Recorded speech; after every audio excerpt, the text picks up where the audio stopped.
UP number 1 के लिए भाजपा का संकल्प पत्र और उनके संकल्प अगले 5 वर्षों में किसानों को सिंचाई के लिए मुफ्त बिजली उपलब्ध कराएंगे। ये पहला उनका संकल्प था। कितने बजट पेश हो चुके हैं? 9। पहला घोषणा पत्र का पहला है उनका शब्द ये। दूसरा वो कहते हैं कि हम 25,000 करोड़ की लागत के साथ सरदार वल्लभ भाई पटेल एग्रो इंफ्रास्ट्रक्चर मिशन बनाकर के प्रदेश भर के किसानों की मदद करने का काम करेंगे।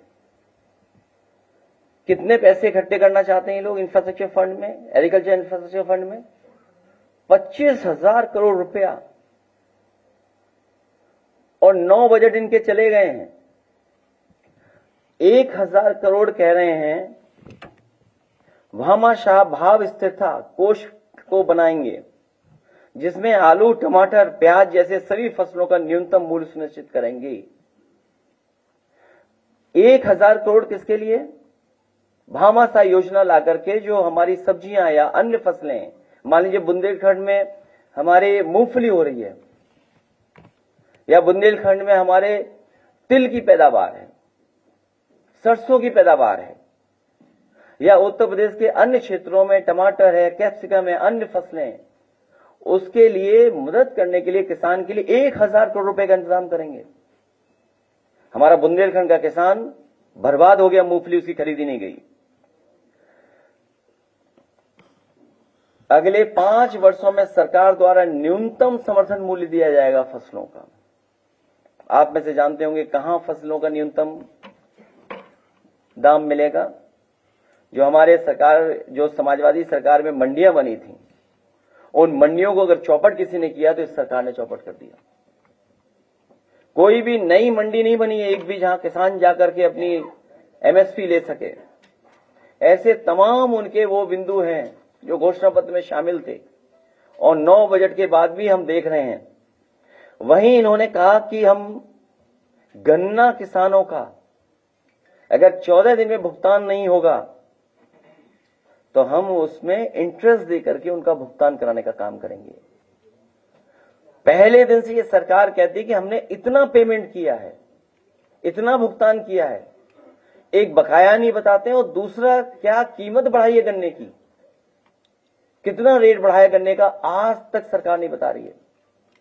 हमारे विधायक तमाम बैठे हमारे साथ, उसी गन्ना क्षेत्र से आते हैं, पंकज मलिक बैठे हैं। अभी सहारनपुर में होकर के आया हूं, वहां भी कई महत्वपूर्ण किसान नेताओं से मैं मिला, पत्रकार साथियों से मैं मिला, औरों से जानकारी ली है। पूरे उत्तर प्रदेश के किसान चाहते थे गन्ने की कीमत बढ़े। सोचिए, डबल इंजन की सरकार ने दोनों बजटों ने ऐसा डबल ब्लंडर किया है कि किसानों की गन्ने की कीमत नहीं बढ़ा पाए, गन्ने की कीमत रेट नहीं बढ़ा पाए। और 14 दिन तो भूल जाइए आप। फिर ये सरकार कहती है कि हम 4,000 एफपीओ बनाएंगे, एफपीओ, और उनको 18 लाख रुपए से मदद करने का काम करेंगे।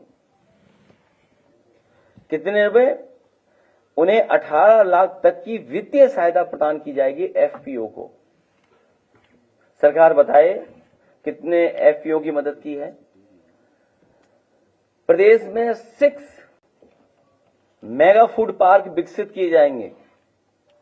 ये डबल ब्लेंडर सरकार ने अगर एक भी मेगा फूड पार्क विकसित किया हो तो सरकार बताए। Mega food park. और मुझे याद है उस समय की सरकार से मिलकर के, उस समय की दिल्ली की सरकार ने उत्तर प्रदेश में कई फूड पार्क के लिए, प्रोसेसिंग के लिए योजनाएं लागू की थी, जिसमें मुझे याद है एक कन्नौज और दूसरा बस्ती में।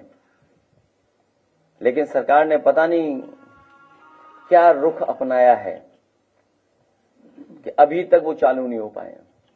सेंटर ऑफ एक्सीलेंस बनाया इजराइल गवर्नमेंट के साथ मिलकर के, और कई एक्सपर्ट साइंटिस्ट उसमें थे शामिल, जहां पर किसानों को कैप्सिकम, टमाटर या ग्रीन हाउस में तैयार कर करके किसानों को उपलब्ध कराते थे, जिससे किसानों की आय बढ़ सके, उनकी पैदावार अच्छी हो।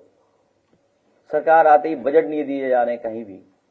कोई भी एक्सीलेंस सेंटर बनाया, उसमें कहीं भी कोई बजट का इंतजाम नहीं है, ना साइंटिस्ट को बुलाया जा रहा है। फिर ये कहां से आय दोगुनी कर देंगे? जो लोग सशक्त नारी की बात कर रहे हैं, जिन्होंने कहा कि यूपीपीएससी में हम महिलाओं की संख्या दुगनी कर देंगे सरकारी नौकरियों में। इनके घोषणा पत्र में है कि पीएससी में हम लोग दुगनी कर देंगे। आज बताएं कितनी दुगनी हो गई है? 500 करोड़ की लागत से state talent search and development scheme शुरू करेंगे।